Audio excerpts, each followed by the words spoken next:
The rain in Seattle always felt like a grey curtain, but today, it felt like a cage. Ilara stood by the floor-to-ceiling window of their penthouse, one hand resting on the swell of her belly, the other tracing the condensation on the glass. At 7 months pregnant, her back ached constantly, a dull thrum that usually vanished the moment Julian walked through the door. But Julian hadn't walked through the door. A courier had. On the marble kitchen island sat a thick manila envelope. It looked innocuous, like a contract for one of Julian's architectural projects. But the red stamp on the front didn't say approved. It said urgent. When Ilara had opened it 10 minutes ago, the air had left the room. Petition for dissolution of marriage. She hadn't screamed. She hadn't thrown a vase. She had simply gone very, very cold. The sound of the front door unlocking snapped her to attention. Julian walked in, shaking his umbrella. He looked impeccable in his charcoal suit, but his face was drawn, his skin pale. He didn't look at her. He looked at the floor, then at the envelope, then at the wall. "You're home early," Ilara said. Her voice sounded strange to her own ears, thin and brittle, like dry leaves. "I wanted to be here when you got it," Julian said. He walked to the liquor cabinet and poured himself a scotch. His hand was trembling slightly. "I didn't want to drag this out, Ilara. My lawyer said this was the cleanest way." "The cleanest way." Ilara moved toward him, her waddle pronounced. "I'm carrying your son, Julian. We painted the nursery sage green last weekend. You built the crib on Sunday. And on Tuesday, you want a divorce." Julian took a long swallow of the drink. When he finally turned to face her, his eyes were void of emotion. It was a mask she had never seen before. "I've changed my mind. About us. About being a father. I thought I wanted this life, the domestic bliss, the noise, but I don't. I want my freedom back." "You're lying," she whispered. "You're the one who cried when we saw the ultrasound." "I was emotional. I was wrong," he snapped, his voice raising for the first time. "Look, Ilara, the apartment is in my name, but I've transferred a significant sum to your account. Enough to get you set up somewhere else. Somewhere quiet. I don't want your money. I want to know why you're throwing us away." "Because I don't love you anymore," he said. The words hung in the air, heavy and suffocating. "And I certainly don't want to be tied down by a child right now. It's better if you leave. Tonight." Ilara looked at him, searching for the man who had held her hair back when she had morning sickness, the man who sketched flowers on napkins for her. He was gone. In his place was a stranger made of ice and cruelty. She didn't beg. A sudden, fierce protective instinct surged through her, centering on the baby kicking against her ribs. She wouldn't plead with a man who viewed them as a burden. "Fine," Ilara said, her voice steadying. "I'll go." She walked past him to the bedroom. She packed 2 suitcases. She took nothing he had bought her, no jewelry, no expensive coats. Just her comfortable clothes, her botany journals, and the small wooden box containing her grandmother's deed to a cottage 3 hours east. When she wheeled her bags to the elevator, Julian was standing by the window, his back to her. He looked small against the backdrop of the stormy city. "Goodbye, Julian," she said. He didn't turn around. He didn't speak. He just gripped his glass until his knuckles turned white. Ilara stepped into the elevator, the metal doors sliding shut, severing her life in two. As the car descended, she didn't cry. She placed her hand on her belly. "It's just us now, Leo," she whispered to the life inside her. "And we are going to be okay." The cottage, situated at the end of a gravel road in the sleepy town of Oak Haven, was a skeleton of its former self. When Ilara pulled her car up the driveway, the headlights cut through the gloom to reveal peeling white paint and a porch sagging under the weight of overgrown ivy. It was a far cry from the sleek, temperature-controlled penthouse in Seattle, but as she stepped out of the car, breathing in the scent of damp earth and pine, she felt the first loosening of the knot in her chest. The first few weeks were a blur of physical and emotional exhaustion. Being 7, then 8 months pregnant while trying to make a drafty house habitable was a task that would have broken a weaker woman. But Ilara found that movement was the only thing that kept the memories of Julian at bay. If she stopped moving, She would remember the way he used to make her tea, or the coldness in his eyes when he handed her the papers. So, she didn't stop. She scrubbed floors until her knees ached. She patched the drafty windows. And then, she found the greenhouse. It was tucked behind the property, a Victorian-style glass structure that had once been her grandmother's pride. Now, it was a tomb of dead vines and shattered panes. Standing inside, surrounded by the brown, brittle remains of once vibrant life, Ilara felt a kinship with the space. It was broken, abandoned, and full of potential that had been allowed to rot. "We're going to fix this," she said aloud, her hand resting on her heavy stomach. "Both of us." She started small. She cleared the dead debris, hauling bag after bag of refuse to the curb. She ordered glass panes online and learned to glaze windows from instructional videos, her belly getting in the way as she worked. The rhythm of the work, clean, repair, nurture, became her heartbeat. 2 weeks before her due date, a winter storm knocked out the power. In the silence of the dark cottage, lit only by candles, labor began. It was not the birth she had planned. There was no husband holding her hand, no soft music. There was only Ilara, the local midwife she had hired, and the fierce, primal roar of the wind outside. When Leo finally arrived, squalling and pink, the storm outside broke. Ilara held him against her chest, exhaustion seeping into her bones. She looked at his small, perfect fingers and saw Julian's shape in his eyes. But as she kissed his forehead, she realized she felt something stronger than grief. She felt capable. She had weathered the storm alone. She was the dormant seed that had finally cracked open to reveal the life inside.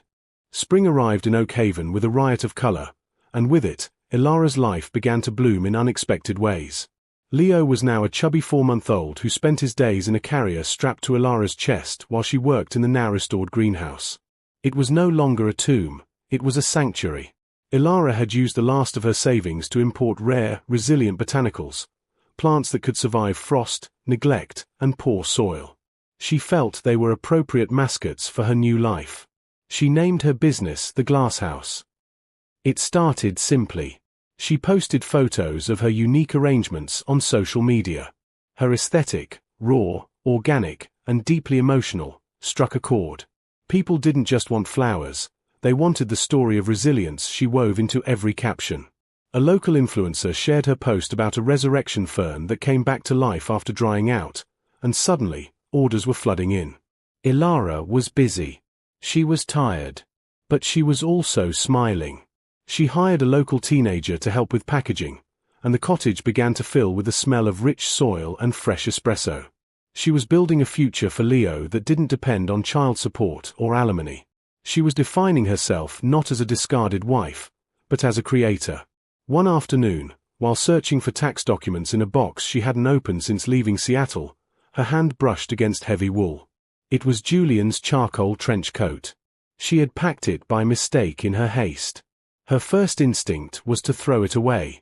The scent of his cologne, sandalwood and rain, still clung to the fabric, triggering a wave of nausea. But as she lifted it, a piece of paper crinkled in the inside pocket.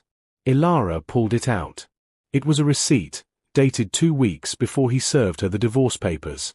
It wasn't for a dinner or a hotel. It was a copay receipt for a specialist clinic in downtown Seattle. The clinic's logo was discreet, but the name of the department was clear: neurodegenerative disorders and palliative care. Ilara stared at the slip of paper. The world seemed to tilt on its axis. She sat down heavily on the floor, the receipt trembling in her hand.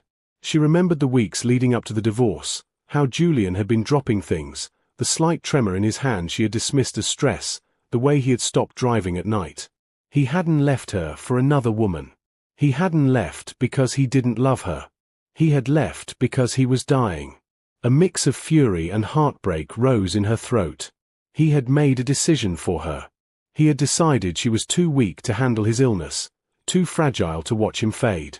He had robbed her of the chance to be a wife and robbed Leo of his father, all under the guise of protection.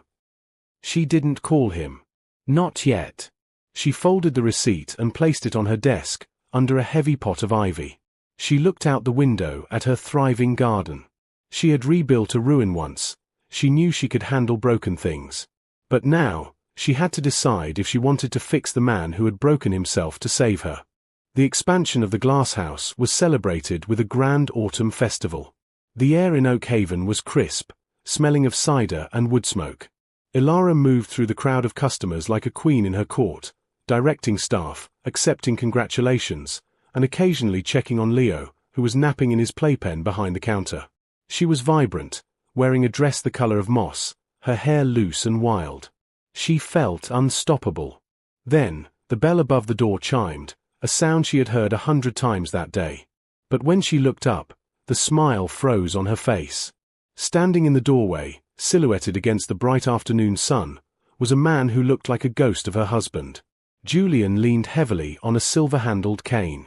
The charcoal suit he wore, the same style he always favored, hung loosely on his frame.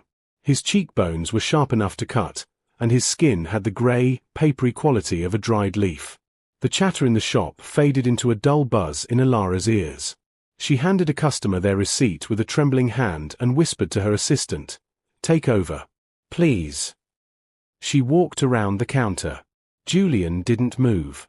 He stared at her as if she were a mirage, his eyes wide and wet. "Ilara," he rasped. His voice, once a deep baritone, was thin and reedy. "Come with me," she said, her voice surprisingly steady. She led him not to the office, but to the back of the greenhouse, where the air was humid and thick with the scent of jasmine. It was private here. Julian sank onto a potting bench, his legs shaking visibly. "You've done incredible things," he said, looking around. "I saw the article online. I had to see it for myself." "Why are you here, Julian?" Ilara asked, crossing her arms. She kept her distance. "To see if I failed? To see if I'm begging for you back?" "No," he said, looking down at his hands, which were trembling in his lap. "I came to say goodbye properly. And to tell you that I lied." He took a ragged breath. "I didn't leave because I wanted freedom. I left because I was diagnosed with early-onset Parkinson's mixed with a rare degenerative nerve condition. The prognosis is fast. Ugly." He looked up at her, tears finally spilling over. "I saw my father die this way, Ilara. I saw what it did to my mother. She stopped being a wife and became a caretaker. She withered away right alongside him. I couldn't do that to you. I couldn't let our son's only memory of his father be a burden. So you decided to be a villain instead?" Ilara asked, her voice hard. "I thought hate would be easier for you to carry than grief," he whispered. "I thought if you hated me, you'd move on faster. You'd survive."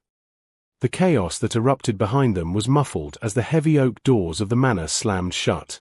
Kieran didn't look back at the shouting, the accusations, or the desperate pleas of his mother.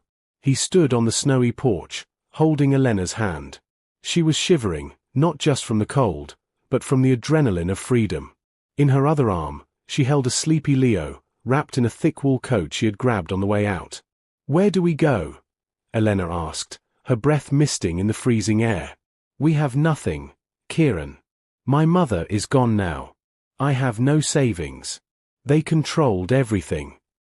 Kieran looked at the rental car. It was small, battered, and definitely not a luxury SUV. Then he looked at Leo, who was blinking his grey eyes against the snowflakes, looking at Kieran with curious recognition. "We have everything," Kieran corrected her. "I have my degree. I have my hands. I can work anywhere. We don't need the estate to be a family."